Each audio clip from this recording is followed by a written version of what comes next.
Near the shot. Round 1, fight!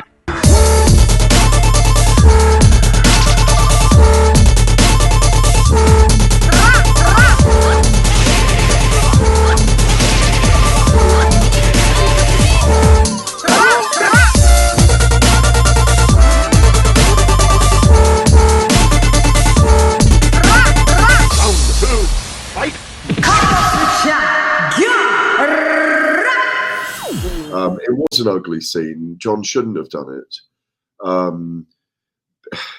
It will stay as part of the fight week and what happened, and it'll go down in history as this kind of ugly scene that happened. Right, we're with it's Lady Shan and the GAD. It's Gareth A. Davies. Thanks for joining me, Gareth. We're here. And where are you? I'm in my room.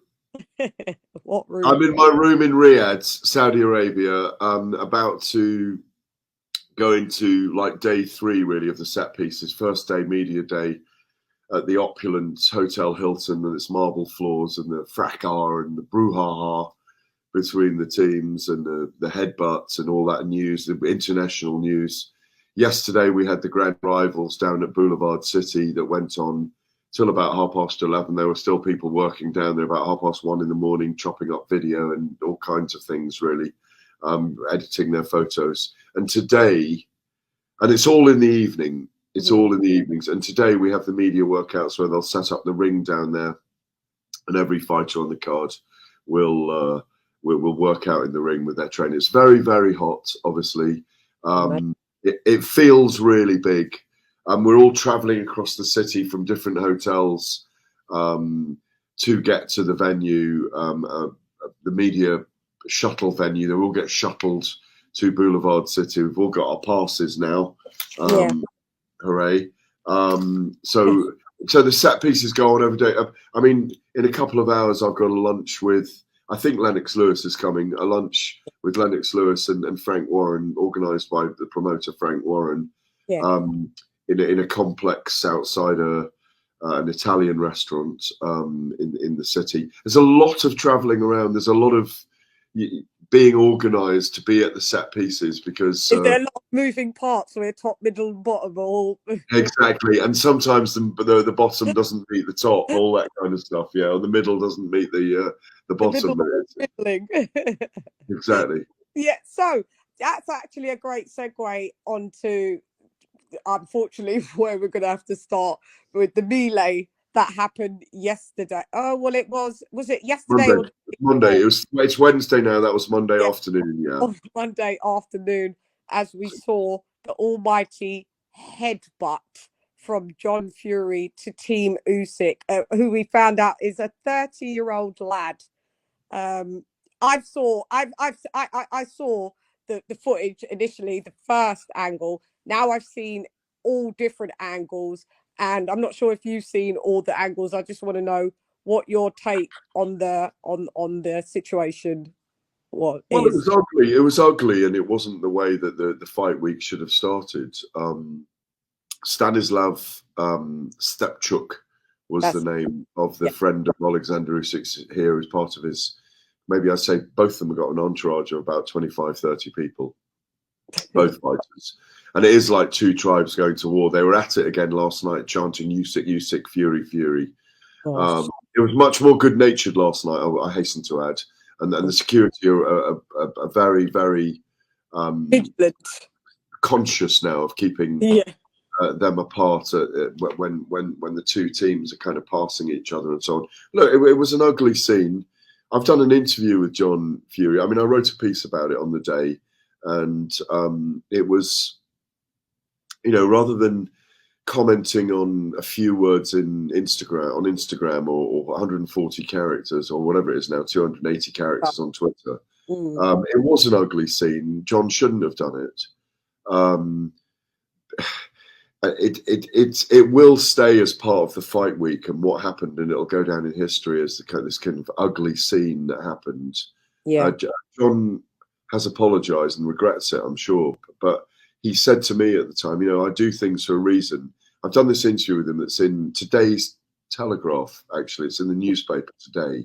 the link so I can have a look. Yeah, And I will send you the link. And the thing is, I mean, on the line, the Telegraph stories are behind the paywall. But I will send you the link. what are you trying to say, Gareth? I can't afford it. No.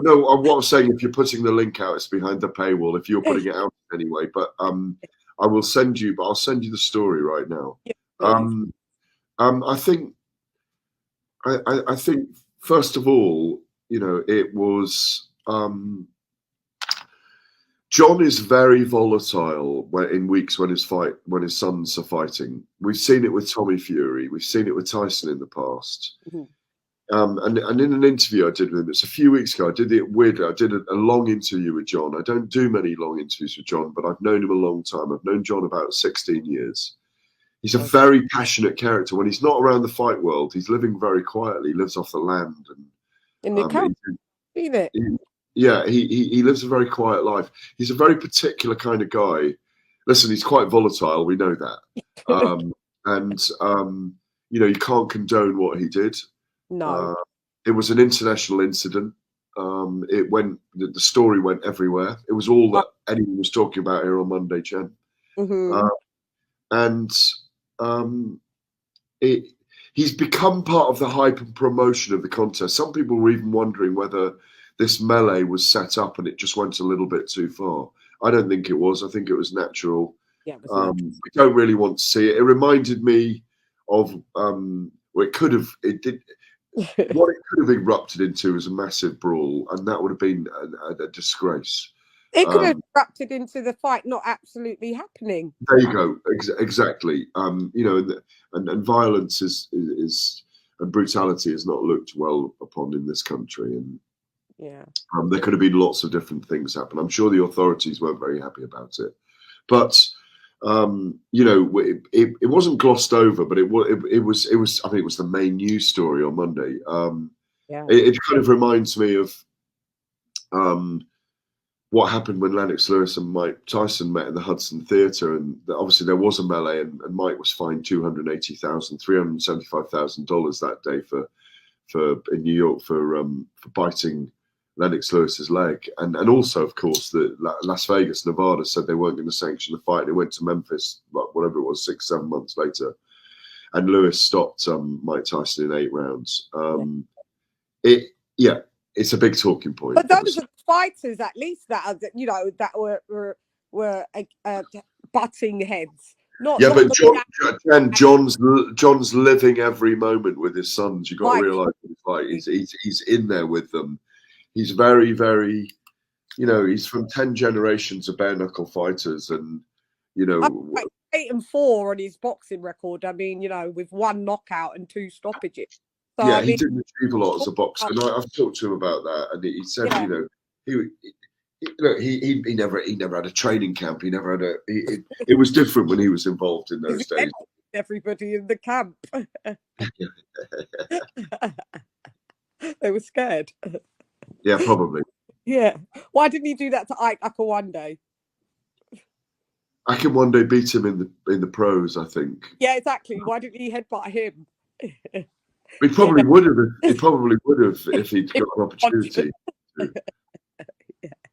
But this is Come Box with Shan. You know how it goes over here, G. Yeah. But yeah, so I saw that he apologized, and to me, it's just not good enough. In my opinion, it's just not good enough. He upstages his sons time and time again, at the detriment of his sons, unfortunately, because Tyson Fury wasn't a part of this melee, but I saw the reaction of when Tyson Fury came into the room and saw his dad's face, and his face said it all. He tried to laugh it off, but I know that he had to have a word with his dad and say, look, we'll put a united front on, but this isn't on, Dad.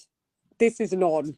I can almost guarantee that was the problem. Well, also he wasn't going to be distracted at the time. He could hear the chanting from the room. I think he was doing interviews with Sky Sports at the time. He was in a side room, so he didn't see what had gone on. He'd heard the chanting building up. Mm-hmm. It built up for a good 20-30 minutes before all this happened, that the teams were back and forth chanting. And it wasn't a big mezzanine lobby, by the way. Mm-hmm. about 25 meters across, and there were dozens of cameras there, as you'll have seen, and probably 100 plus journalists, plus the entourages. So everybody was there. I mean, I was about 15 feet away from it when it happened, about 5 meters away, because I was sitting waiting for an interview with Tyson Fury. I just interviewed Frank Warren. Yeah. And I could hear all the noise, the chanting. So I went over, and as I say, I passed Shane Fury, and he was being interviewed by the outlets, and then it just kicked off. I'm there in the background watching them, but listen, it's not savoury. Do you think there's going to be any? It does happen around fight sports. That is the thing. Yeah. Do you think there's going to be any ramifications for this? Like I know probably I heard one of the Saudi ministers was in a room nearby, and he was alerted, and I heard he was very unhappy about what kicked off and what transpired. Yeah, they will have been unhappy. Of course, they'll have been unhappy about it, but I don't think it's gone any further since then. So, do you think he'll ever get would there be a thing where he will be banned from coming to? I don't think so. I don't think so. No, I don't think so. Interesting. Yeah, shot. Fight.